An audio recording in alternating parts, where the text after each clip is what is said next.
علی بھائی، اگلا سوال ہے کہ اگر کوئی غیر مسلم دین پر تحقیق کے دوران مر جائے اور وہ اسلام تک نہ پہنچ پائے تو ایسے آدمی کے ساتھ اللہ تعالیٰ قیامت کے دن کیا معاملہ فرمائے گا؟ ہائے ہائے ہائے، یہ تو اللہ ہی جانے جی۔ ہماری تو خواہش ہے کہ کوئی بھی انسان دوزخ میں نہ جائے۔ ہم تو ایک بلی کو دوزخ میں گرتا ہوا برداشت نہیں کر سکتے، لیکن دوسری طرف یہ بھی ایک ریالٹی ہے کہ ان اللہ لا یغفر ان یشرک بہ ویغفر ما دون ذلک لمن یشاء۔ اللہ شرک کو کبھی معاف نہیں کرے گا، اس کے علاوہ ہر گناہ معاف کر دے گا جس کے لیے چاہے۔ اگر کوئی شخص موحد ہے، ایک اللہ کا ماننے والا ہے، نبی علیہ السلام کی دعوت اس تک پہنچی نہیں، تو صرف توحید پر ایمان بھی اس کے لیے کافی ہے، کیونکہ صحیح مسلم میں حدیث ہے، جس نے میرے بارے میں سن لیا کہ میں اللہ کا پیغمبر ہوں، چاہے وہ اہل کتاب میں سے ہوا، یہودی یا عیسائی، آپ نے باقاعدہ نام لیا یہودی اور نصرانی، اور وہ مجھ پہ ایمان نہ لایا تو وہ دوزخ میں جائے گا۔ لیکن ظاہر ہے اس میں امپلائڈ ہے کہ اس تک نبی علیہ السلام کا صحیح تعارف پہنچا ہو۔ اگر ہم جیسے مسلمانوں سے تعارف پہنچ رہا ہے تو وہ بڑا نیگیٹو تعارف ہی پہنچ رہا ہے۔ اب اللہ تعالیٰ فیصلہ کرے گا کہ کسی کو کیا گیون سرکمسٹانسز دیے گئے تھے، اس میں بہتر پرفارم کیا کر سکتا تھا۔ باقی جو سورہ بقرہ کی آیت نمبر 62 سے لوگ پلی لیتے ہیں نا، اس پہ میرا ایک یوٹیوب پہ کلپ ہے، کیا یہودی اور عیسائی بھی جنت میں جائیں گے؟ بعض جو لوگ ہیں وہ اس کو دوسری طرف لے جاتے ہیں، وہ بھی بات بالکل غلط کرتے ہیں، لیکن اس میں ایک پورشن جو ہے وہ واقعی ایک امپورٹنٹ ہے، وہ پھینکنے والا نہیں ہے کہ اس کو اس طرح چیپلی اگنور کر دیا جائے۔ ان الذین آمنوا والذین ہادوا، سورہ بقرہ آیت نمبر 62، بے شک جو لوگ ایمان لائے یا یہودی ہیں، والنصارى اور نصارہ یعنی عیسائی، والسابئین اور سابی ابراہیم علیہ السلام کے دین کے ماننے والے، اس سے مراد ستارہ پرست نہیں ہے، من آمن باللہ جو ایمان لے آئے اللہ پر، والیوم الآخر اور آخرت پر، وعمل صالحا اور نیک اعمال کرے، فلہم اجرہم عند ربہم تو اس کے لیے اس کے رب کے ہاں اجر ہے، ولا خوف علیہم ولا ہم یحزنون اس کے لیے نہ قیامت میں کوئی خوف ہوگا نہ کوئی غم۔ اس میں ایمان برسالت کا ذکر نہیں، لیکن ایمان برسالت کا ذکر سورہ بقرہ کے شروع میں ہو چکا ہے، کیونکہ یہودیوں سے خطاب ہے کہ تم سب سے پہلے اس نبی کے منکر بن رہے ہو۔ لیکن ایبسولوٹلی بھی اگر اس کو دیکھا جائے کہ اگر کسی تک نبی علیہ السلام کی دعوت نہیں پہنچی، یا اس کا زمانہ نبی علیہ السلام سے پہلے کا ہے اور وہ اپنے وقت کے پیغمبر کو، یا اگر پیغمبر کی دعوت نہیں پہنچی، جس طرح کہ حضرت لقمان علیہ السلام ہے، حضرت لقمان علیہ السلام تک پیغمبر کی دعوت نہیں پہنچی ہوئی، وہ غیر نبی تھے۔ ویسے اسرائیلی روایتوں ملتا ہے کہ حضرت داؤد کے وہ صحابی تھے، لیکن صحابی ہوتے تو ان کی جو وصیتیں قرآن میں آئی ہیں اس میں ایمان بالرسالت کا بھی ذکر ہوتا۔ حضرت لقمان کی نصیحتوں میں میرا ڈیٹیل لیکچر ہے، اتنی انہوں نے نصیحتیں کی ہیں، توحید کے اوپر کی ہے، ماں باپ سے اس نے سلوک پہ کی باقی، لیکن انہوں نے پیغمبر کا تو ذکر نہیں کیا۔ اگر ایک بندہ اللہ کا داعی ہو تو وہ پیغمبر کی طرف ایمان لاتا ہے۔ خود نبی علیہ السلام کیا کہہ رہے ہیں؟ آمن الرسول بما انزل الیہ من ربہ والمؤمنون، سب سے پہلے رسول اللہ ایمان لے کے آئے ہیں جو ان کی طرف نازل ہوا ہے۔ کل آمن باللہ وملائکتہ وکتبہ ورسلہ، اور ایمان والے بھی ایمان لے کے آئے ہیں، اور کل آمن باللہ اللہ پر ایمان، اور آگے سارا فرشتوں پر، کتابوں پر، یہ ساری چیزیں۔ تو محمد بن عبداللہ سب سے پہلے خود محمد رسول اللہ پہ ایمان لے کے آئے ہیں، ٹھیک ہے، اور اس کے بعد صحابہ کرام بھی لے کے آئے۔ تو یہ واجب نبی پہ ایمان لانا تو فرض ہے، لیکن حضرت لقمان کے کہیں ذکر نہیں ملتا، انہوں نے کسی، وہ لگتا یہ ہے کہ وہ یعنی التذکیر بآلاء اللہ، فزیکل فینومینا آف نیچر کو آبزرو کر کے اللہ تک پہنچ چکے تھے کہ اس کائنات کو کسی نے پیدا کیا ہے کسی مقصد کے لیے، تم چٹانوں میں چھپ کے بھی وہ گناہ کرو گے، قیامت دن وہ لے آئے گا تمہارے سامنے۔ کتنے پیارے الفاظ ہیں۔ پہلی نصیحت کیا ہے؟ یا بنی لا تشرک باللہ ان الشرک لظلم عظیم، اے بیٹے دیکھنا شرک نہ کرنا، شرک سب سے بڑا ظلم ہے، ورنہ ساتھ رسالت کا ذکر کرتے ہیں۔ تو اس سے یہی لگتا ہے کہ اگر کوئی شخص گیون سرکمسٹانسز میں خدا اور آخرت کو مان لے اور اس تک پیغمبر کا پیغام نہ پہنچا ہو یا ٹیمپرڈ فارم میں، پھر وہ اللہ پہ چھوڑنا چاہیے۔ اور میں آپ کو بتاؤں بڑے بڑے موحدین موجود ہیں غیر مسلموں میں بھی، اور بعض اوقات تو ان کی خدا کے ساتھ ایسی کمٹمنٹ ہے وہ مسلمانوں میں نظر نہیں آتی۔ ایک بندہ کرسچن تھا، نام اس کا ذہن سے اتر گیا، یورپ میں، اس نے اپنے بارے میں یعنی اس کی بایوگرافی اس نے خود بھی لکھی، بڑی زبردست بات اس نے لکھی، میں نے اس کی وہ پڑھی ہے، یقین کریں بندے کے آنسو نہیں رکتے، ہے کرسچن. وہ کہتا ہے کہ میری عمر 70+ ہو چکی ہے اور مجھے ڈاکٹروں نے بلڈ کینسر ڈائگنوز کر دیا اور میں اس دن سے خوش ہوں. کہتے ہیں میں نے یہ بھی دیکھا ہے میرے ساتھ کتنے میرے لوگ ایک ایک کر کے فوت ہو گئے، اور میرے دوستوں کو جب کبھی کوئی بیماری کا پتہ چلتا تھا کہ تمہاری زندگی کے اتنے دن رہ گئے ہیں، تو وہ لگتا تھا اس اتنے دنوں سے پہلے ہی مر جائے گا غم سے، کیونکہ اس نے دنیا کی زندگی کو سب کچھ سمجھا ہوا تھا. کہتا ہے جس دن سے مجھے پتہ چلا ہے نا، تو میں تو بےتاب ہوں مرنے کے لیے. کہتا ہے اس لیے کہ میری عمر اس وقت 5 سال تھی.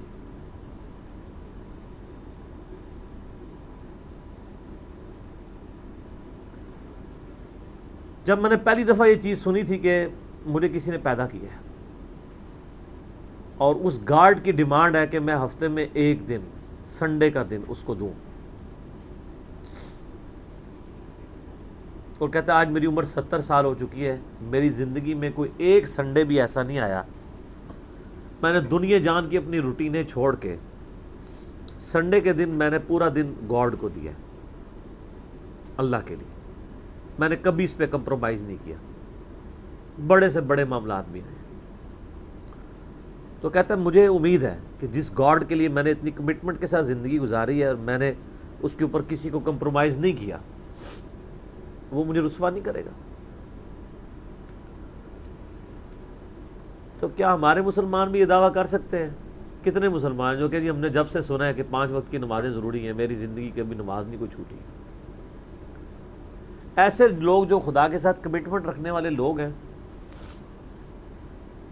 ان کو گیون سرکمسٹانسز میں جتنا اللہ کا تعارف ہوا، نبی علیہ السلام کا پیغام بھی پہنچا تو ٹیمپرڈ فارم میں، وہ اللہ تعالیٰ اس کا معاملہ کرے گا، اور اللہ تعالیٰ کے اوپر کسی کی دھونس نہیں ہے، یہ ذہن میں رکھیے گا.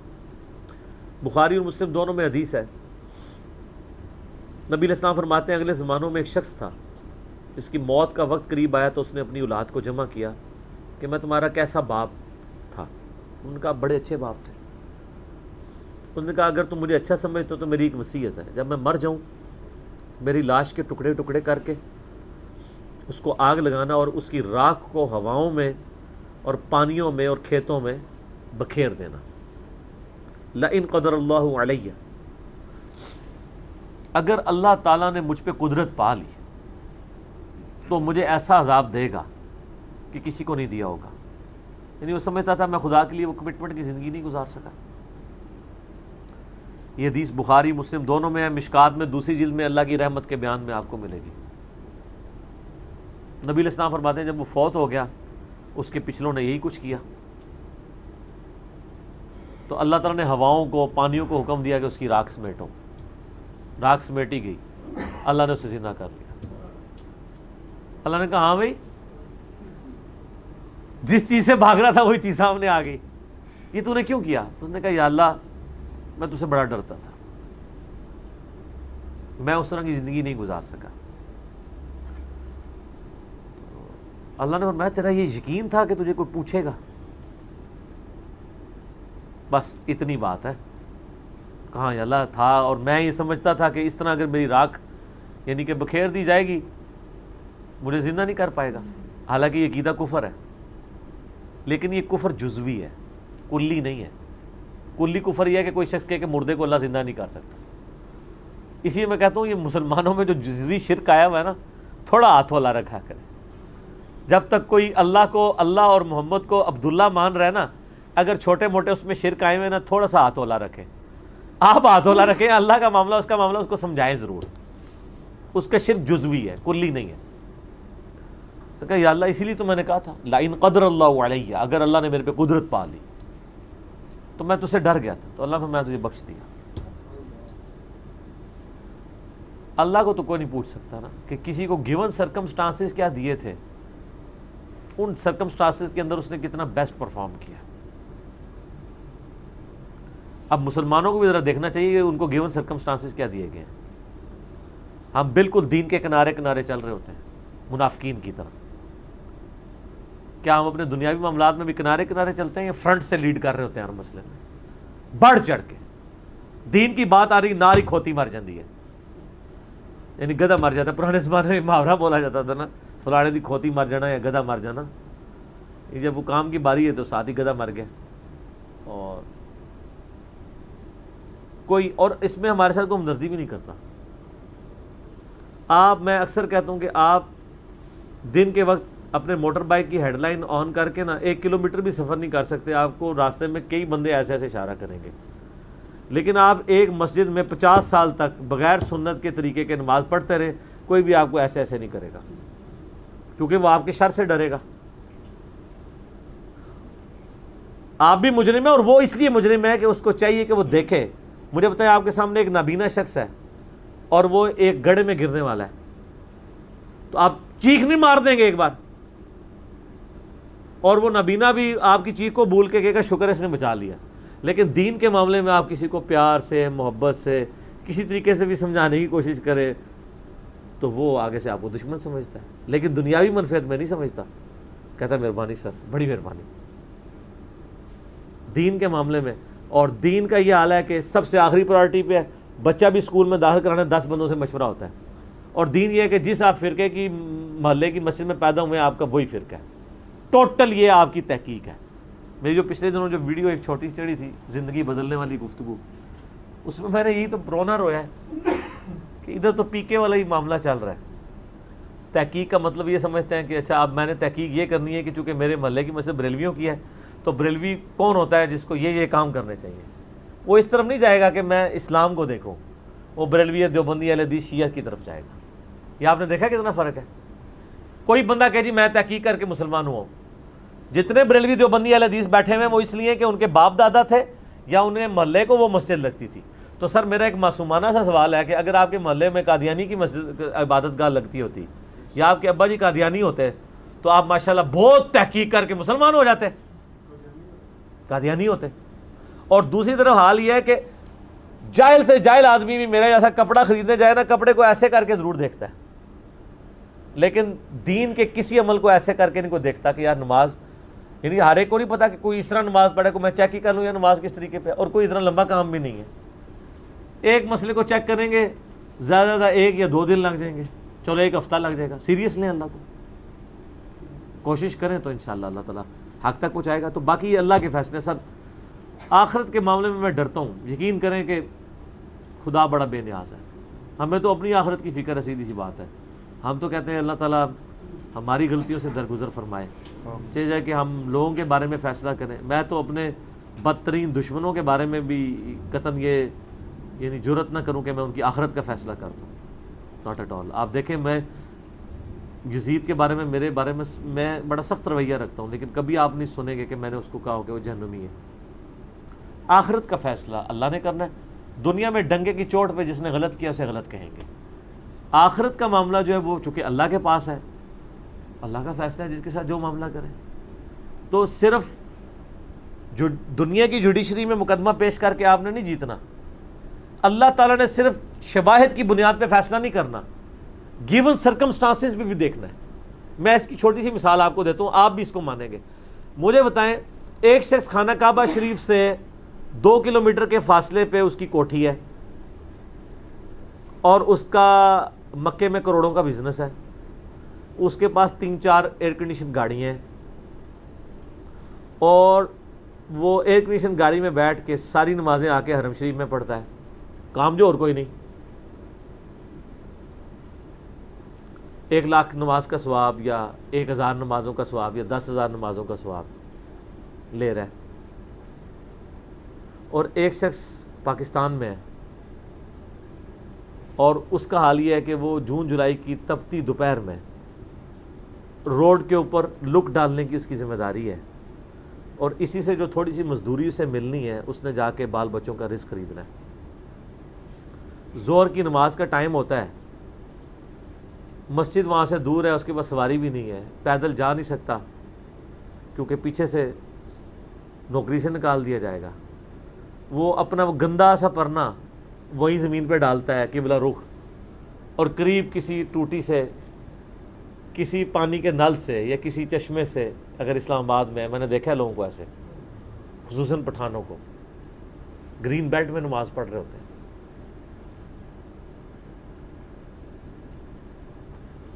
اور وہاں پہ بغیر جماعت کی وہ قبلہ رخ کھڑے ہو کے نماز پڑھ لیتا ہے. آپ یہ کہیں گے کہ اس کو 1,00,000 ضرب 27 جماعتیں 27 لاکھ نمازوں کا ثواب مل رہا ہے اور اس بیچارے کو ایک نماز کا ثواب مل رہا ہے. میتھمیٹیکلی تو آپ کی ایکویشن ٹھیک ہے, لیکن اللہ نے تو گیون سرکمسٹانسز بھی دیکھنے ہیں. یہی وجہ ہے کہ نیکیاں تولی جائیں گی, گنی نہیں جائیں گی. گننے میں آئے تو سعودیہ والا پار, اور تولنے پہ آئے تو اس کی ایک نماز اس کی 27 لاکھ نمازوں پہ باری ہو جائے گی.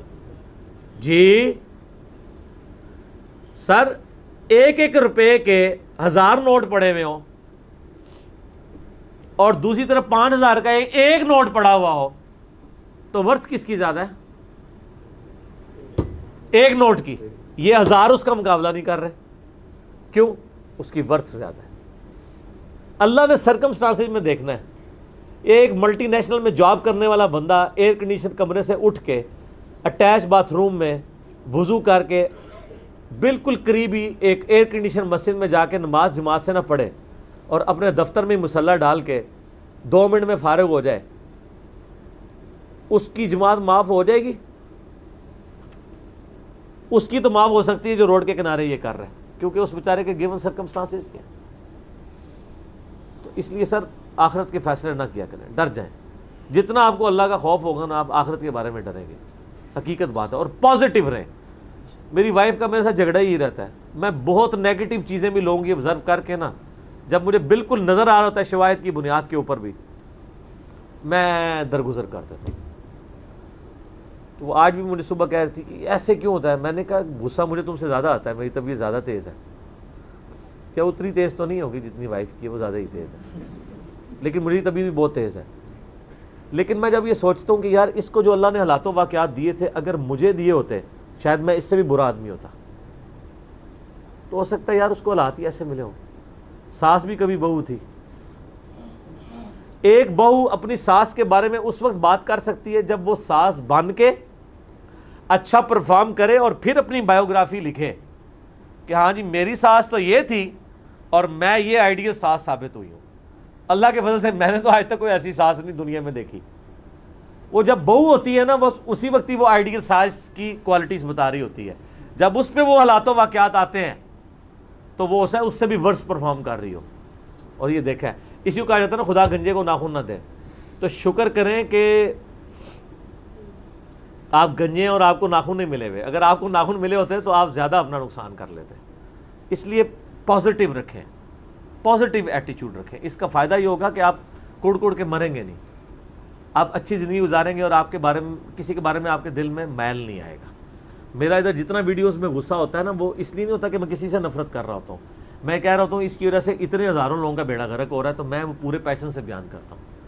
ورنہ جو لوگ جن کے خلاف میں نے کلپ چڑھائے ہیں وہ بھی میرے سامنے آ جائیں, میں ان کے بھی ہاتھ چوم لیتا ہوں. تو منافقت نہیں کر رہا ہوتا ہوں. علمی اختلاف اپنی جگہ ہے اور کسی کی ہیومن ڈگنیٹی میں رسپیکٹ اپنی جگہ ہے. پازیٹیو رہیں, بعض کا اثر کر جاتی ہے. دیکھیں نا اثرات آپ کو نظر آ رہے ہیں نا, تبدیلی آ نہیں گئی, آ جاتی تبدیلی. ٹھنڈا کر کے کھایا کریں. ٹھیک ہوگا جی.